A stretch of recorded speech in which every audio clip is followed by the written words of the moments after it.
Hello students, SB একাডেমির YouTube চ্যানেলে তোমাদের সবাইকে স্বাগত জানাই। আমি সুদেশনা বিশ্বাস আজকে আরো একটা গুরুত্বপূর্ণ ক্লাস নিয়ে তোমাদের সামনে চলে এসেছি। আজকে আমরা আলোচনা করতে চলেছি 2026-এ যে মাধ্যমিক পরীক্ষা তার বাংলা সাজেশন নিয়ে। সামনেই আর মাত্র 2 দিন বাকি। যে প্রশ্নগুলো তোমরা পরীক্ষার জন্য অবশ্যই দেখে যাবে সেগুলোই আজকের ক্লাসে বা ভিডিওতে আমরা আলোচনা করব। চলো সময় নষ্ট না করে প্রথমে দেখে নেওয়া যাক কোন কোন বিষয় বা কোন কোন প্রশ্ন এবছরের মাধ্যমিক পরীক্ষার জন্য গুরুত্বপূর্ণ। দেখো, সবার প্রথম যে জায়গাটা সেটা হচ্ছে জ্ঞানচক্ষু গল্প থেকে বেশ কয়েকটা প্রশ্ন। এখানে প্রত্যেকটা গল্প বা কবিতার নাম তুলে সেখান থেকে কিন্তু প্রশ্নগুলো আলোচনা করা রয়েছে। প্রথমে দেখো, জ্ঞানচক্ষু গল্পের নামকরণের সার্থকতা বিচার করো।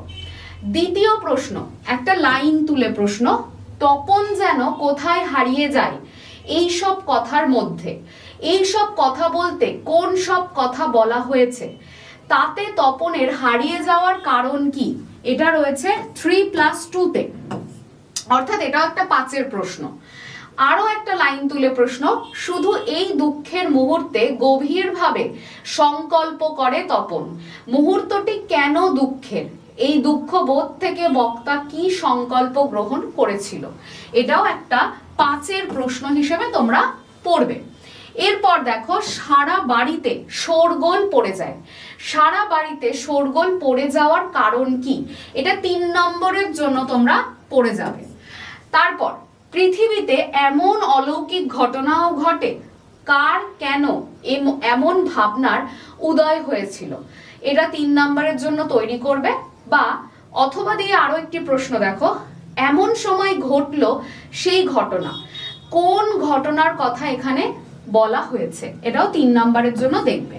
পরবর্তী আরো একটা লাইন তুলে প্রশ্ন দেখো, বলছে তার চেয়ে দুঃখের কিছু নেই, তার থেকে অপমানের কে কোন ঘটনায় কেন এই সিদ্ধান্তে পৌঁছেছিলেন। এটাও রয়েছে 3 নম্বরের জন্য। তাহলে এই যে মোট 6টা প্রশ্ন 5 এবং 3 নম্বর মিলিয়ে তোমরা জ্ঞানচক্ষু গল্প থেকে পড়বে। পরের যে অংশটা, পরের কোশ্চেনটা দেখো, আমরা আলোচনা করব বহুরূপী গল্প থেকে। দেখো, বহুরূপী গল্পে কি কি রয়েছে গুরুত্বপূর্ণ প্রশ্ন। একদম প্রথম প্রশ্ন, বহুরূপী গল্পের নামকরণের সার্থকতা বিচার করো। তারপর বহুরূপী গল্পে হরিদার চরিত্রটি আলোচনা করো। তারপর বহুরূপী গল্পে হরিদা বহুরূপী হিসাবে কতখানি সফল ছিলেন তা ছদ্মবেশ বিশ্লেষণ করে আলোচনা করো। এটাও 5-এ। তারপর হরিদার জীবনে সত্যি এক নাটকীয় বৈচিত্র্য আছে।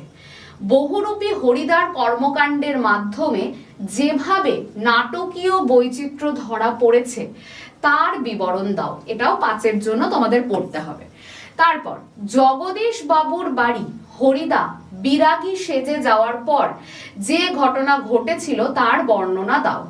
অথবা হরিদার বিরাগী ছদ্মবেশের পরিচয় দাও। এটাও তোমরা 5-এর জন্য অবশ্যই পড়বে।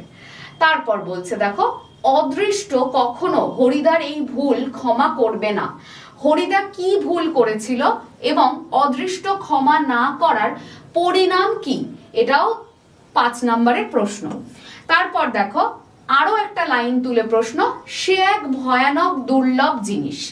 এখানে কোন জিনিসের কথা বলা হয়েছে এবং তা দুর্লভ কেন? এটা কিন্তু 3 নম্বরের একটি প্রশ্ন। তারপর, পরম সুখ কাকে বলে জানেন? কথাটির বক্তাকে। তিনি এর উত্তরে নিজে কি বলেছিলেন? এটাও কিন্তু একটা 3-এর প্রশ্ন। তারপর, এটা আমার প্রাণের অনুরোধ। অনুরোধটি কি ছিল? এই অনুরোধের প্রতিক্রিয়ায় কি উত্তর শোনা গিয়েছিল? এটাও কিন্তু 3-এর জন্য ভালো করে দেখবে তোমরা। পরবর্তী অংশে চলে আসি। এরপর দেখো, পথের দাবি থেকে কিছু গুরুত্বপূর্ণ প্রশ্ন। পথের দাবি পাঠ্যাংশ নামকরণ কতটা সার্থক তা আলোচনা করো, প্রথম প্রশ্ন। তারপর, পলিটিক্যাল সাসপেক্ট সব্যসাচী মল্লিককে নিমাইবাবুর সম্মুখে হাজির করা হইল। পথের দাবি পাঠ্যাংশে সব্যসাচী মল্লিক সম্পর্কে কি জানা যায় তাকে পুলিশ স্টেশনে আনার পর কি ঘটনা ঘটেছিল তা গল্প অবলম্বনে লেখো। এটাও কিন্তু অবশ্যই একটা 5-এর প্রশ্ন। তারপর আরো একটা লাইন তুলে প্রশ্ন, কেবল আশ্চর্য সেই রোগা মুখের অদ্ভুত দুটি চোখের দৃষ্টি। আলোচ্য অংশে কার কথা বলা হয়েছে? উক্তিটির বক্তাকে। তার দৃষ্টিকে আশ্চর্য মনে হওয়ার কারণ কি? এটাও কিন্তু একটা 5-এর প্রশ্ন হিসেবে পড়বে। তারপর বাবুটির স্বাস্থ্য গেছে কিন্তু শখ 16 আনাই বজায় আছে। বাবুটি কে? তার স্বাস্থ্য ও শখের পরিচয় দাও। এটাও 5-এর জন্য পড়ছো। অপূর্ব প্রথম শ্রেণীর যাত্রী। প্রথম শ্রেণীর যাত্রী হয়েও অপূর্বকে কোন প্রতিকূলতার সম্মুখীন হতে হয়েছিল তার বর্ণনা দাও। তারপর কিন্তু বুনো হাঁস ধরাই এদের কাজ। বক্তাকে। এদের কাজ বলতে কাদের কথা বলা হয়েছে এবং কেন? এটা পড়বে 3-এর জন্য। তারপর দেখো বলছে তাছাড়া আমার বড় লজ্জা এই যে। বক্তার লজ্জার কারণ কি? এটাও 3-এর জন্য পড়বে। তারপর বলছে তার লাঞ্ছনা এই কালো চামড়ার নিচে কম জ্বলে না। বক্তাকে। তার কোন লাঞ্ছনার কথা বলা হয়েছে? এটাও কিন্তু 3-এর জন্য পড়বে। তারপর মনে হলে দুঃখে লজ্জায় ঘৃণায় নিজেই যেন মাটির সঙ্গে মিশিয়ে যায়। উক্তিটির তাৎপর্য লেখো। এটাও তোমরা 3-এর জন্য অবশ্যই ভালো করে পড়বে। এরপর দেখো, এরপর অদল বদল গল্পটা থেকে বেশ কিছু গুরুত্বপূর্ণ প্রশ্ন। প্রথম প্রশ্ন দেখো, অদল বদল গল্পটিতে অমৃত এবং ঈশবের যে ভালোবাসা ও প্রকৃত বন্ধুত্ব প্রকাশিত হয়েছে তার পরিচয় দাও। 2 নম্বর প্রশ্ন দেখো, ও আমাকে শিখিয়েছে।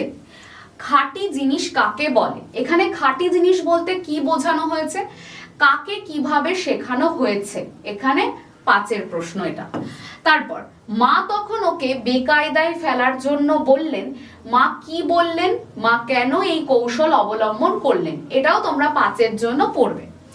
গল্পটা শুনে তাদেরও বুক ভরে গেল। কোন গল্প এবং তা শুনে বুক ভরে যাওয়ার কারণ কি? এটা অবশ্যই তোমরা 3-এর জন্য দেখে যাবে। তারপর আরো একটা লাইন তুলে প্রশ্ন, এতে দুজনেরই ভয় কেটে গেল। দুজন কে? কিভাবে তাদের ভয় কেটে গেল? এটাও তোমরা 3-এর জন্য অবশ্যই দেখবে। এর পরবর্তী অংশে আমরা চলে আসব। পরের অংশটা দেখো রয়েছে নদীর বিদ্রোহ। এখান থেকে কিছু গুরুত্বপূর্ণ প্রশ্ন আমরা দেখতে পাচ্ছি। দেখো, নদীর বিদ্রোহ গল্পের নামকরণের সার্থকতা বিচার করো। তারপর দেখো নদীর বিদ্রোহ গল্পের নায়ককে, তার চরিত্র আলোচনা করো। এটাও 5-এ পড়বে। তারপর নদীর বিদ্রোহ গল্প অবলম্বনে নদীর প্রতি নদের চাঁদের অকৃত্রিম ভালোবাসার পরিচয় দাও। তারপরের প্রশ্ন, যান্ত্রিক সভ্যতার বিরুদ্ধে লেখকের মনোভাব কিভাবে নদীর বিদ্রোহ গল্পে ধরা পড়েছে তা আলোচনা করো। তারপর দেখো অথবার প্রশ্ন, প্রকৃতি এবং মানুষের দ্বন্দ্ব নদীর বিদ্রোহ গল্পটিতে কিভাবে প্রকাশ পেয়েছে তা বুঝিয়ে দাও। এটা গেল এই অংশটা। এছাড়াও দেখো আরো কয়েকটা প্রশ্ন রয়েছে। বলছে তা হোক, তা বলতে কি বোঝানো হয়েছে? আর উক্তিটির মধ্যে বক্তার যে মনোভাব প্রকাশ পেয়েছে তা নিজের ভাষায় লেখো। এটাও 3-এর জন্য দেখতে হবে। পরবর্তী প্রশ্ন দেখো, বড় ভয় করিতে লাগিল নদের চাঁদের। নদের চাঁদের ভয়ের কারণ কি? এটাও আমরা 3-এর জন্য তোমরা কিন্তু অবশ্যই দেখে যাবে। এর পরের অংশটা দেখো। এরপরে আমরা একটা কবিতা থেকে দেখে নেব যে গুরুত্বপূর্ণ কোন কোন প্রশ্ন আছে। দেখো, কবিতাটি হচ্ছে অসুখী একজন। অসুখী একজন কবিতা থেকে প্রথম প্রশ্ন, কবিতার নামকরণের সার্থকতা বিচার করো। এটাও 5-এর জন্য দেখবে। তারপর দেখো, তারপর যুদ্ধ এলো। কোন ঘটনার পর যুদ্ধ এলো? যুদ্ধের ফলশ্রুতি কি হয়েছিল? এখানে 2+3। এটাও অবশ্যই তোমরা 5-এর জন্য পড়বে। সেখানে ছড়িয়ে রইল কাঠ কয়লা। কোথায় ছড়িয়ে রইল আর কি কি সেখানে দেখা গেল? এই ঘটনার নেপথ্য কারণ ব্যাখ্যা করো। তাহলে এটাও কিন্তু 5-এর জন্য দেখে যাবে। পরবর্তী লাইনটি দেখো, বলছে সেই মেয়েটির মৃত্যু হলো না। মেয়েটির পরিচয় দাও। মেয়েটির মৃত্যু হতে পারতো কেন? তার মৃত্যু না হওয়ার মধ্যে দিয়ে কবি কি বোঝাতে চেয়েছেন? এটাও 5-এর জন্য তৈরি করবে। তারা আর স্বপ্ন দেখতে পারলো না, তারা কারা, কেন স্বপ্ন দেখতে পারলো না, এটা 3-এর জন্য দেখে যাবে। তারপর দেখো সব পুরনো হয়ে গেল, চলে গেল আগুনে, কোন কোন জিনিসের কথা বলা হয়েছে, এই পরিণতির কারণ কি, এটা অবশ্যই 3-এর জন্য দেখবে। তারপর দেখো বলছে শিশুরা আর বুড়িরা খুন হলো, শিশু এবং বুড়িরা বলতে কি বোঝানো হয়েছে, তারা কেন খুন হলো, তাহলে এটাও কিন্তু অবশ্যই দেখে যাবে 3-এর জন্য। পরবর্তী অংশে চোখ রাখবো। দেখো বলছে আরো একটা কবিতা থেকে প্রশ্ন। কবিতাটির নাম হচ্ছে আই আরো বেঁধে বেঁধে থাকি। এখানে দেখো প্রথম যে প্রশ্নটি, যে আই আরো বেঁধে বেঁধে থাকি, এই কবিতার বিষয়বস্তু সংক্ষেপে আলোচনা করো। দ্বিতীয় প্রশ্ন দেখো রয়েছে আমরা ভিখারি 12 মাস, আমরা বলতে কারা, আর ভিখারি শব্দের মধ্যে দিয়ে কবি কি বোঝাতে চেয়েছেন, এটা অবশ্যই তোমরা 3-এর জন্য দেখে যাবে। তারপর দেখো বলছে আই আরো বেঁধে বেঁধে থাকি, কবিতায় কাদের বেঁধে বেঁধে থাকতে বলেছেন, বেঁধে বেঁধে থাকা বলতে কি বোঝায়, কবি কেন বেঁধে বেঁধে থাকার প্রয়োজনীয়তা অনুভব করেছেন, এটাও তোমরা অবশ্যই 5-এর জন্য দেখবে। এরপর দেখো আমাদের ইতিহাস নেই, কে কেন এ কথা বলেছেন।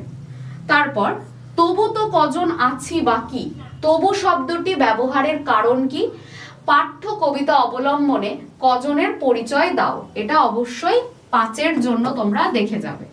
তারপর আমাদের শিশুদের সব বলতে কবি কি বুঝিয়েছেন, সব কোথায় ছড়ানো রয়েছে, এটাও তোমরা 3-এর জন্য অবশ্যই দেখে যাবে।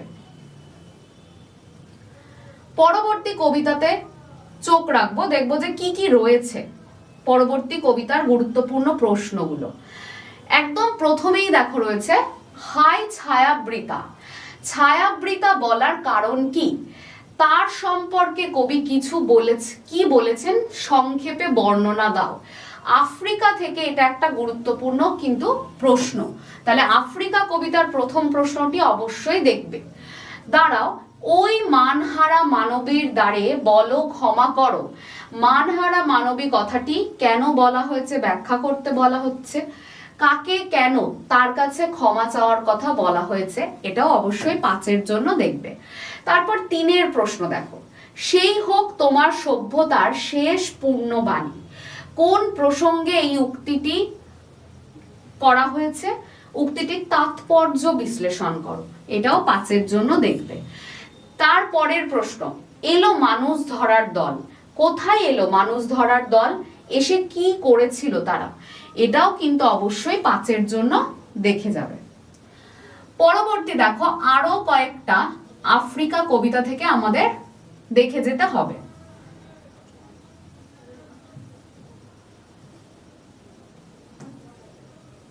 প্রশ্নগুলো দেখো সভ্যের বর্বর লোভ নগ্ন করলো আপন নির্লজ্জ অমানুষতা, সভ্যের বর্বর লোভের কোন ছবি আফ্রিকা কবিতায় ফুটে উঠেছে তা নিজের ভাষায় লেখো, এটাও 5-এ দেখবে। তারপরের প্রশ্ন প্রাচী ধরিত্রীর বুকের থেকে ছিনিয়ে নিয়ে গেল তোমাকে, প্রাচী ধরিত্রী বলতে কাকে বোঝানো হয়েছে, কে কাকে ছিনিয়ে নিয়ে গেল, এটাও 5-এর জন্য দেখবে। ওরা এলো লোহার হাত করে নিয়ে, যারা এলো তাদের এভাবে আসার কারণ কি, এটাও 3-এর জন্য দেখবে। পরবর্তী দেখো পরবর্তী আমরা অভিষেক কাব্যাংশ থেকে দেখব যে কি বিষয় বা কি কি প্রশ্ন রয়েছে। দুটো প্রশ্ন রয়েছে। প্রথম প্রশ্ন অভিষেক কাব্যাংশ অবলম্বনে ইন্দ্রজিতের চরিত্রের পরিচয় দাও, এটা খুব ভালো করে 5-এর জন্য পড়ে যাবে। তারপর দেখো কে কবে শুনেছে লোক মরি পুনঃ বাঁচে, কার উক্তি তারই হতাশার কারণ কি, তার এই হতাশার কারণ কি, এটা 3-এর জন্য দেখে যাবে। পরবর্তী দেখো প্রলয় উল্লাস থেকে প্রশ্ন রয়েছে। প্রলয় উল্লাসের প্রথম যে প্রশ্ন লাইন তুলে প্রশ্ন অট্টরোলের হট্টগোলের স্তব্ধ চরাচর, চরাচর এখানে স্তব্ধ কেন, কবি অট্টরোলের হট্টগোল বলতে কি বুঝিয়েছেন, এটা 5-এর জন্য দেখবে। তারপরের প্রশ্নটা দেখো, রক্ত তাহার কৃপণ ঝোলে, কোন কবিতার অংশ এটি? কৃপণ শব্দের অর্থ কি? কৃপাণ শব্দের অর্থ কি? একটু ভুল হয়েছে, রক্ত তাহার কৃপাণ ঝোলে, কোন কবিতার অংশ এটি? কৃপাণ শব্দের অর্থ কি এবং উদ্ধৃতাংশটির তাৎপর্য লেখো।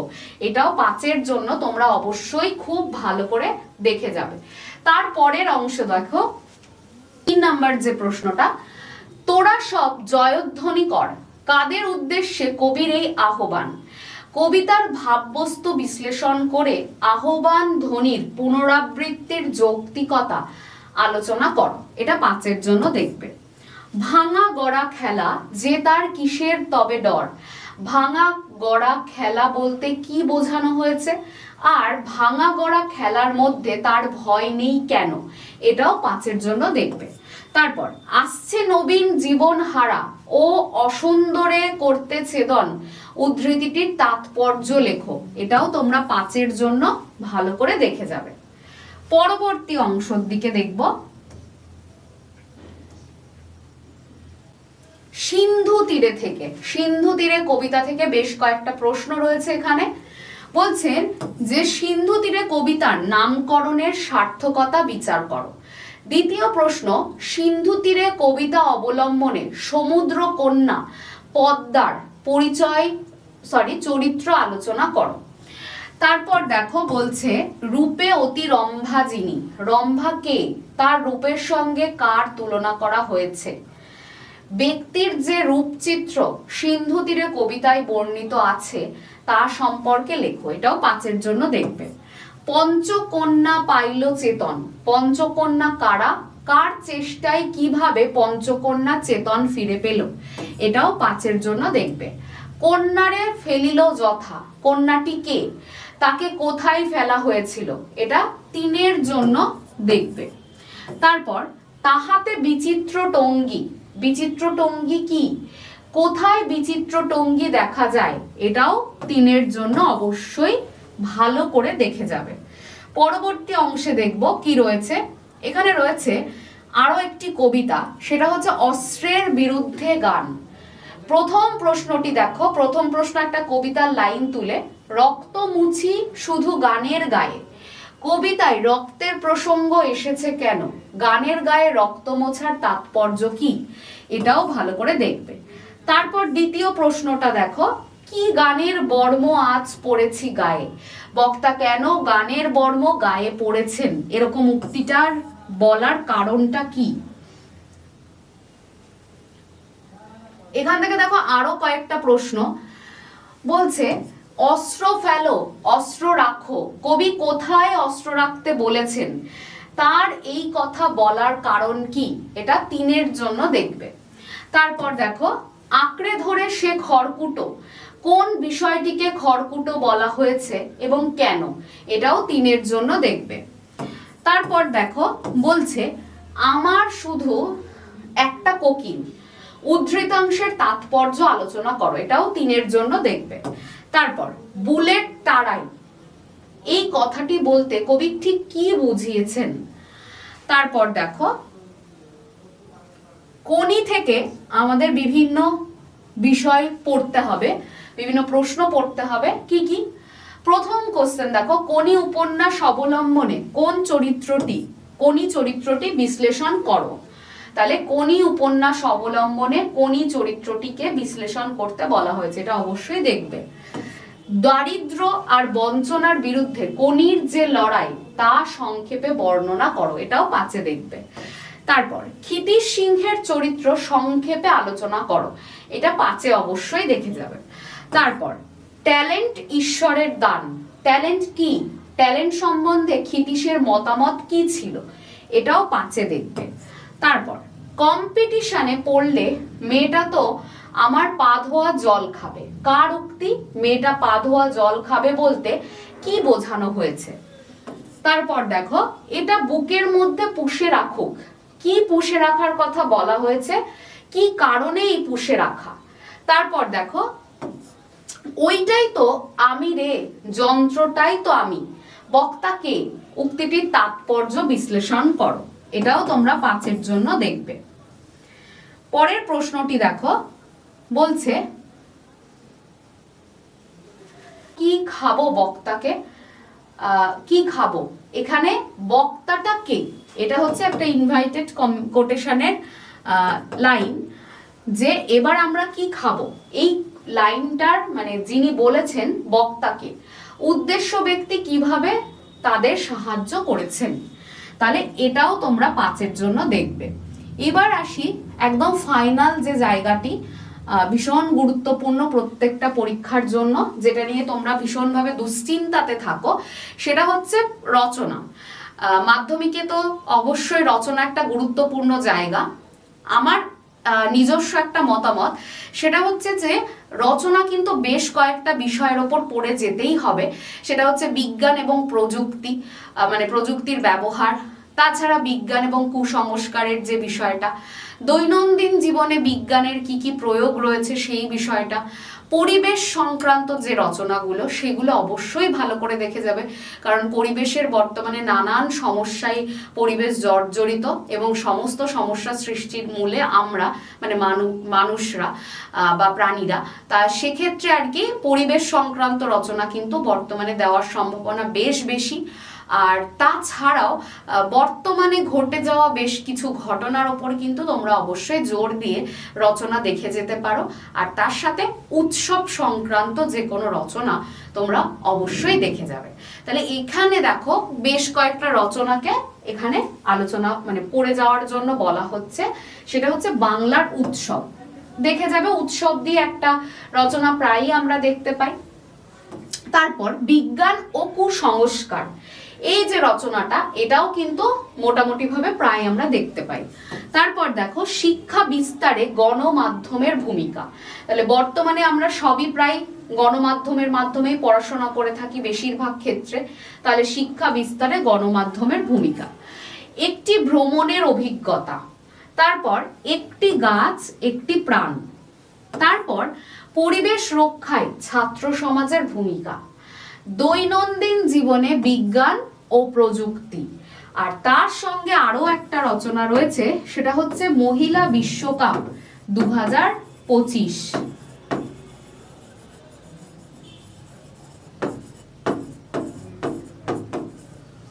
এটাও অবশ্যই তোমরা কিন্তু দেখে যাবে। তাহলে আজকের এই যে বাংলা বিষয়ের যে সাজেশন, সেটা এই পর্যন্তই থাকলো। আশা করছি প্রত্যেকটা প্রশ্ন তোমাদের জন্য ভীষণ উপকারে লাগবে, আর প্রত্যেকে খুব ভালো করে শেষ সময়টুকুর প্রস্তুতি নাও। আর এটা ভীষণভাবে বলার, যেটা এসবি একাডেমিতে কিন্তু সমস্ত বিষয় ভিত্তিক শিক্ষক শিক্ষিকারা পড়ান, এবং গত দিনের ইতিহাসের যে ভিডিও সেটা অলরেডি তোমরা হয়তো দেখে ফেলেছো। যারা এখনো দেখোনি, ইতিহাসের সাজেশনের ভিডিওটা অবশ্যই দেখবে।